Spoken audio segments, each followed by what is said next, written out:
Finally, a speech I can sink my teeth into. Yes, Dirt. I think she did an excellent job. Rubbish, slime, That's the spirit. muck, bowels. I don't like where this is going, Manny. Earmuffs.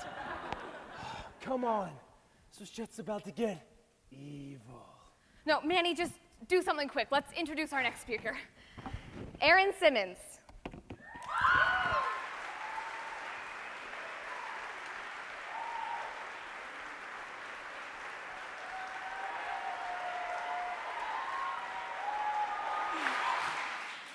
Okay, I got off to a pretty rough start. My parents got divorced before I learned to walk. Growing up, I never played well with other kids. I was very hard to get along with. I was by myself most of the time, and when I was with other people, I wished I was alone. I hated hearing about my classmates' plans to spend their holidays with their families. I hated seeing them walk home together in groups to hang out. I hated myself. I knew that people didn't want to hang out with me because I was the weird, mean girl. But that didn't change how I acted. Feelings of anger and depression became normal for me. They are, to this day, my go-to emotions when I don't know how else to feel. But an amazing thing has happened to me. I have learned how to create my own happiness. People who know me now know me as someone who loves to make people smile and laugh. My classmates often say, "Hey, you seem to actually be happy and have friends this year." It's true, and I'm grateful. But unfortunately, my discovery of happiness actually started with 3 horrible events. First, when I was 13 years old, my stepbrother, Asher, died of a heroin overdose. I had been scared of him my whole life. As a kid, I didn't understand why he would disappear for a month or 2 at a time. And I didn't understand why nobody wanted to talk about it. When I was in 3rd grade, he gave me Spirited Away, my favorite movie for Christmas. I barely said thank you, but I watched it all the time. As I got older, he was around more often, and it seemed like he was getting his life together. I was becoming old enough to at least try to understand him, but I still didn't want to. I wouldn't even look at him in the face for the longest time. During the last year of Asher's life, he made me mix CDs so we could talk about music together. He came downstairs and played Rock Band with me after Christmas. And he tried to do some old tricks on my friends' skateboards to impress me. Nevertheless, I still couldn't bring myself to accept him. When he died, my whole world was shaken. I had wasted so many years resenting him. If I had gotten over my issues, I could have spent genuine time with him. All of a sudden, I desperately wanted to get to know him, but it was too late. I missed my chance. At the funeral, I saw how much Asher meant to so many people. What right did I have to be sad? I never treated him like the brother he was, like the brother he is. I realized that I had always loved him. I don't think I'll ever forgive myself for not being able to admit that while he was still alive. With his death, I had to put aside my selfish feelings and resentments towards my stepmother. When I saw her and my dad so devastated, I couldn't show her anything but empathy. It just happened. All of a sudden, she and I were on the same side. Less than a year later, I found myself wondering, why I hadn't heard from my best friend in a while, only to discover she had attempted suicide and had spent a month in a rehabilitation center. But this wasn't the result of drug addiction. This was simply a 15-year-old who was so hopeless that she wanted to die. This reminded me how fragile life is.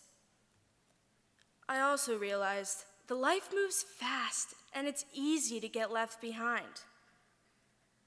I had spent so much time being involved in my own melodramatic life that I had missed what one of my best friends was going through.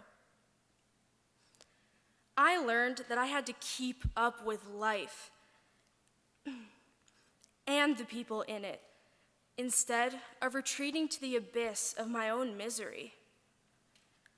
I tried to start cherishing the good moments within the bad. Yes, she had tried to kill herself, but she was still alive, and that's what was important. But suicide shook my world again. Just over a year later, while that friend and I were at camp, I heard that her father died. She wasn't with me when I received this news. I had to tell her. I had to tell my best friend that her father had died. It took an hour to find her, and when I did not know how I could even speak. I said the words, but they sounded foreign in my mouth. She thought I was joking at first. Then she collapsed to the ground sobbing, and I collapsed with her.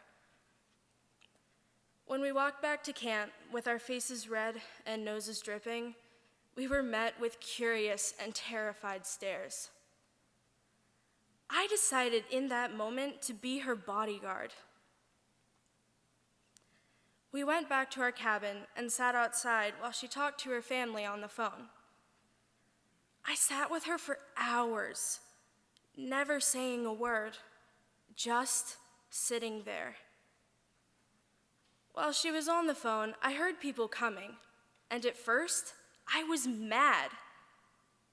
But when I got up and saw who was coming, my anger vanished. All of the teens from the camp were walking towards our cabin. I told them that she was talking to her family, and they just handed me a card that everyone from camp had signed. They didn't ask to talk to her. They all just turned around and left. It was one of the most touching moments of my life. When she finished talking on the phone, she said, "He's in a better place now. He wouldn't want me to be sad." She wasn't just saying the words to comfort herself. She really meant it, and I believed her.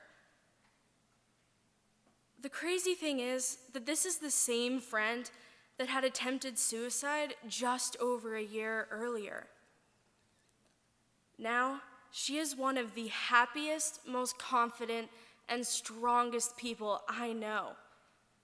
She inspires me every time I talk to her, and she will always be one of my best friends. My life has completely changed because I went through that with her. But my journey was not over. This October, we lost someone that we all loved and who is an extremely important part of our lives here at ANC.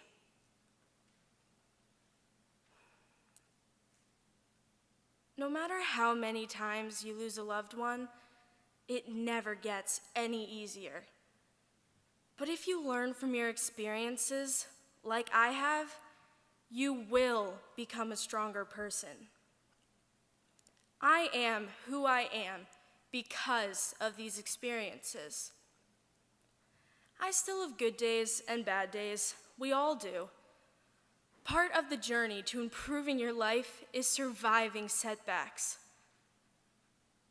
My final message to you is that you can always bring happiness out of horrible situations.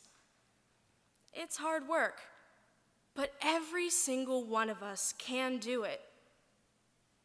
I know that the world is not done dishing out its crippling experiences, but I am not going to forget what I have learned so far.